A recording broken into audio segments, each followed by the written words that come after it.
২০৫ রানের পাহাড় সমান স্কোর। এমন সংগ্রহের পরও ম্যাচ হারের ব্যথা সামলানো কঠিন, তাও যদি প্রতিপক্ষ হয় সংযুক্ত আরব আমিরাতের মতো সহযোগী সদস্য দল, তাহলে সেই হার কেবলই ব্যথার নয়, হয়ে ওঠে ইতিহাসের এক গুমোট অধ্যায়। শারজাহতে সেই রকমই এক রাত পার করল বাংলাদেশ।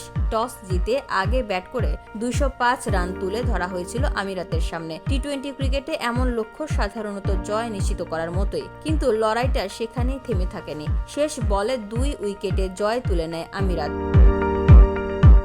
এটাই তাদের প্রথম জয় কোনো টেস্ট খেলুড়ে দলের বিপক্ষে, যেখানে তারা এত বড় রান তাড়া করেছে। অথচ এই হারটিকে সহজভাবে নিতে পারলেন না অধিনায়ক লিটন দাস। ম্যাচ শেষে পুরস্কার বিতরণী অনুষ্ঠানে শিশিরকেই দায়ী করলেন তিনি। আমরা ব্যাট হাতে ভালোই শুরু করেছিলাম, উইকেটও দারুণ ছিল, কিন্তু দ্বিতীয় ইনিংসে শিশির আমাদের বোলারদের কঠিন অবস্থায় ফেলেছে। তবে ছেলেরা চেষ্টার কোনো কমতি রাখেনি। এখানেই থামেননি লিটন, অভিজ্ঞতা থেকে শিক্ষা নেওয়ার কথাও বললেন। এই ধরনের ছোট মাঠে খেলতে গেলে শিশির কতটা প্রভাব ফেলতে পারে সেটা আগে থেকেই মাথায় রাখতে হবে। বল করার সময় তাই একটু বেশি হিসাব নিকাশ করতে হবে।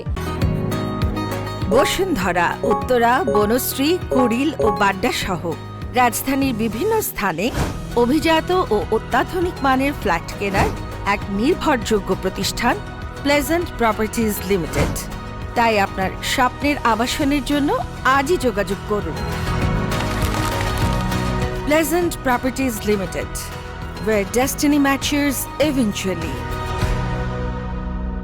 এই ম্যাচ দিয়েই আন্তর্জাতিক টি-20তে অভিষেক হলো পেসার নাহিদ রানার। যদিও তার প্রথম ম্যাচটি রাঙানো হয়নি সাফল্যে। 4 ওভারে 2 উইকেট পেলেও খরচ করেছেন 50 রান।